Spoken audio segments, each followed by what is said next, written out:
दोस्तों, प्रशांत नील की film dragon का ग्लिम्प्स सबने देखा। सबने जूलियन एनटीआर के लुक की तारीफ किया, फेम और ब्रिटिश एरा के इतिहास पर बात की। लेकिन क्या आपने उस ग्लिम्प्स को सच में देखा? क्योंकि आज की इस वीडियो में मैं आपके सामने 10 ऐसे हिडन डिटेल्स, ईस्टर एग्स और ब्लंडर्स रखने वाला हूं, जिन्हें देखकर आप मेकर्स के विजन और जल्दबाजी दोनों के कायल हो जाएंगे। ये वो डिटेल्स हैं जो बड़े बड़े मूवी एनालिस्ट भी मिस कर गए। तो अपनी आंखें और कान खुले रखिए, क्योंकि आज ड्रैगन के इस ग्लिम्प्स का ऐसा पोस्टमार्टम होने वाला है जो पूरे यूट्यूब पर आपको कहीं नहीं मिलेगा। चलिए शुरू करते हैं।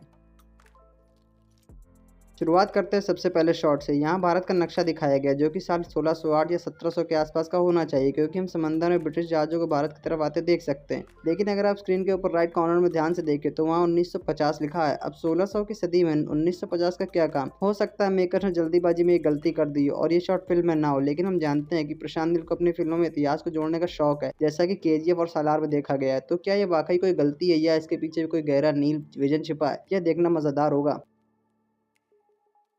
इसी मैप में अगर हम थोड़ा और अंदर जाए तो कई नाम बिल्कुल सही और हिस्टोरिकली एक्यूरेट है, जैसे बॉम्बे, मुंबई, मैसूर कर्नाटक और सीलोन यानी श्रीलंका। लेकिन मेकर्स ने नक्शे के साथ एक और अजीब खेल खेल दिया है। मैप में आपको दो वेस्ट पाकिस्तान दिखाई देंगे, एक वहाँ जहाँ आज अफगानिस्तान और दूसरा उस जगह जहाँ आज ईरान लोकेटेड। भाई, ज्योग्राफी का ऐसा रीराइट तो सिर्फ प्रशांत नील के यूनिवर्स में ही मुमकिन है। लेकिन जहाँ मेकर्स ने गलतियाँ की हैं, वहीं कुछ डिटेल्स इतनी सटीक है कि दाद देनी पड़ेगी। अब जहाज़ को क्लोजअप में दिखाया जाता है तो उस पर साफ लिखा है SS सिरसा लंदन। रिसर्च करने पर पता चलता है कि यह वाकई स्कॉटलैंड की एक रियल स्टीमशिप कंपनी का नाम है, जो उस दौर में चलती है। इतिहास की इतनी बारीक डिटेल ढूंढ कर लाना दिखता है कि रिसर्च टीम ने मेहनत तो की है।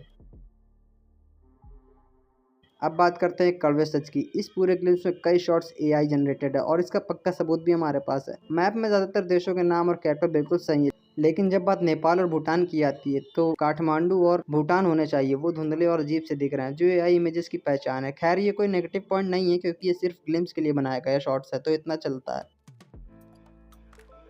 ग्लिम्स में जो एक्ट्रेस वॉइस ओवर दे रही है वो दरअसल जेनेसिस चैप्टर 1 वर्स 1 की पंक्तियां बोल रही है, जो कि पवित्र बाइबल का सबसे पहला वर्स है। इसमें जो बताया गया है कि ईश्वर ने कैसे रोशनी, आसमान, चांद, सूरज, जानवर और इंसानों को बनाया, वो सब बिल्कुल सटीक है। इस पवित्र वर्स का इस्तेमाल यहाँ विलन्स को इंट्रोड्यूस करने के लिए किया गया है, जो ये हिंट देता है कि फिल्म के विलन्स खुद को भगवान से कम नहीं समझते।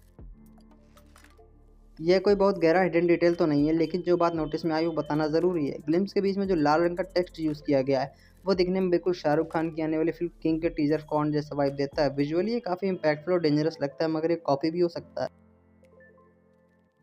अब आते हैं सबसे बड़े और रोमांचक पॉइंट पर। ग्लिम्स का एक सीन हूबहू सालार फिल्म के उस आइकॉनिक काटेरम फाइट सीन की याद दिलाता है। ऐसा लग रहा है कि या तो मेकर्स ने सालार के बचे हुए सेट्स पर ही इस फिल्म की शूटिंग की है, जैसे केजीएफ के सेट पर सालार की शूट हुई थी, या फिर ये दोनों एक ही यूनिवर्स का हिस्सा है। लेकिन इसके चांसेस लगभग ना के बराबर है, क्योंकि दोनों की टाइमलाइन बहुत अलग है। सालार की कहानी 2010 से 2017 के बीच और ड्रैगन 1970 के बैकड्रॉप पर बेस्ड है।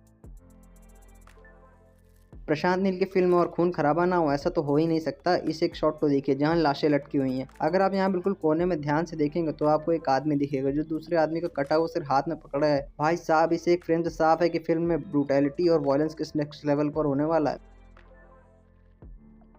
कई लोग अभी भी थ्योरी बना रहे हैं कि सालार और ड्रैगन एक ही यूनिवर्स का हिस्सा होंगे, लेकिन इसके खिलाफ एक सबसे ठोस कानूनी और प्रैक्टिकल वजह है। सालार को हम बाले फिल्म से प्रोड्यूस किया है, जबकि ड्रैगन को माइथ्री मूवी मेकर्स बना रहा है। दो अलग अलग इतने बड़े प्रोडक्शन हाउसेस के बीच ऐसे यूनिवर्स का कोलैबोरेशन होना बिजनेस के लिहाज से लगभग इम्पॉसिबल है।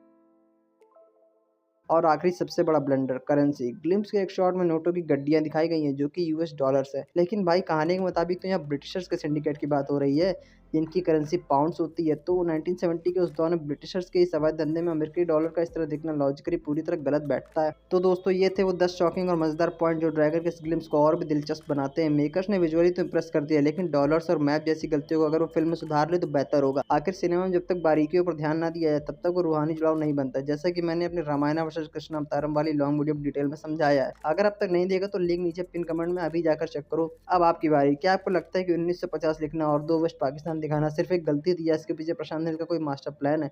अपनी राय कमेंट्स में बताएं। और अगर आप इस अफीम के इतिहास और सिंडिकेट पर एक और स्पेशल वीडियो चाहते हैं तो नीचे कमेंट्स में टाइप करें ड्रैगन।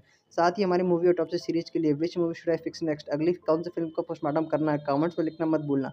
मिलते हैं अगली वीडियो में, तब तक के लिए जय हिंद, टेक केयर।